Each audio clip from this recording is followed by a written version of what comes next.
नमस्ते। आज के इस एक्सप्लेनर में हम एक ऐसे ऐतिहासिक महानायक के जीवन में गहराई से उतरने वाले हैं जिनकी पूरी विरासत को अक्सर केवल एक ही नजरिए से देखा जाता है।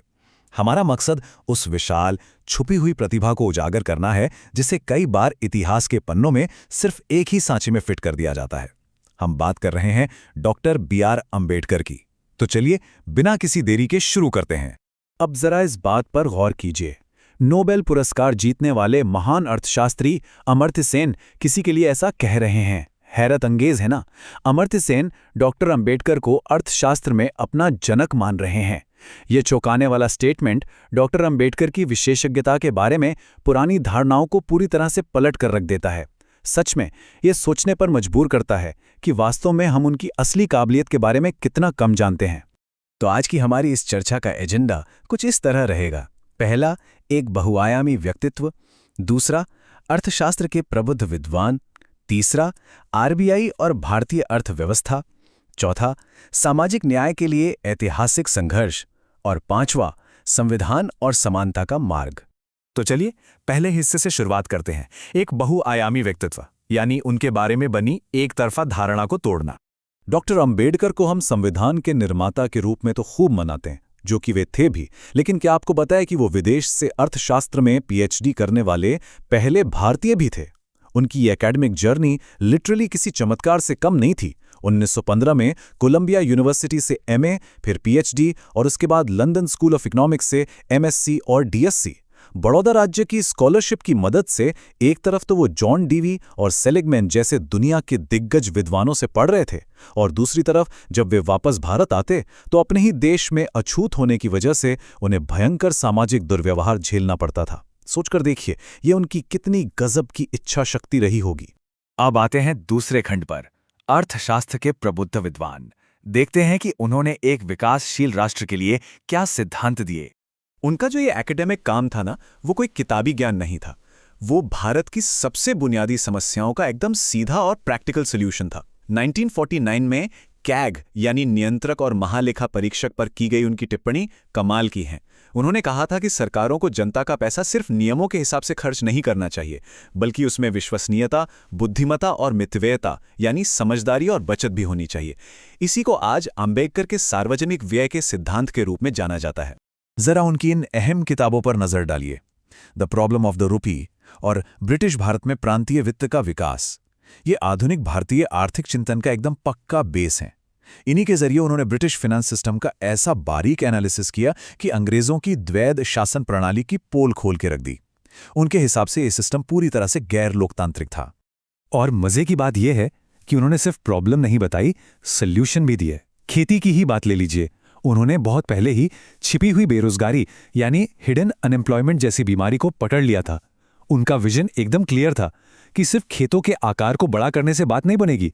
असली इलाज यह है कि खेती पर जो फालतू बोझ है उस लेबर को निकालकर तेजी से उद्योगों में लगाया जाए। साथ ही उन्होंने राज्य समर्थित सहकारी कृषि का एक जबरदस्त ब्लूप्रिंट भी पेश किया था। चलिए अब बढ़ते हैं तीसरे हिस्से की तरफ, आरबीआई और भारतीय अर्थव्यवस्था, देश की वित्तीय रीढ़ की हड्डी का निर्माण। उस वक्त की एक बहुत ही जबरदस्त आर्थिक बहस पर नजर डालते हैं। एक तरफ थे मशहूर जॉन मेनार्ड कीन्स, जो गोल्ड एक्सचेंज रेट का सपोर्ट कर रहे थे ताकि इंटरनेशनल एक्सचेंज रेट स्थिर रहें, और दूसरी तरफ थे डॉक्टर अंबेडकर, जो गोल्ड स्टैंडर्ड पर अड़े थे। उन्होंने बिल्कुल निष्पक्ष और लॉजिकल तरीके से समझाया कि भारत जैसे एक गरीब और विकासशील देश के लिए इंटरनेशनल रेट से ज्यादा जरूरी घरेलू कीमतों में स्थिरता है, ताकि आम आदमी महंगाई की मार से बच सके। और यही वो पॉइंट है जहां उनकी दूरदृष्टि ने इतिहास रच दिया। उनका doctorate thesis, the problem of the rupee, ये कोई मामूली किताब नहीं थी। हिल्टन यंग कमीशन के सामने उन्होंने इसी के आधार पर अपना प्रेजेंटेशन दिया था। और पता है, यही वो फ्रेमवर्क बना जिसने हमारे देश के रिजर्व बैंक यानी आरबीआई की नींव रखी। एक शानदार आर्थिक रणनीतिकार के रूप में ये उनकी बहुत बड़ी जीत थी। अब हम आते हैं चौथे हिस्से पर, सामाजिक न्याय के लिए ऐतिहासिक संघर्ष, जहां अर्थशास्त्र और नैतिकता आपस में मिलते हैं।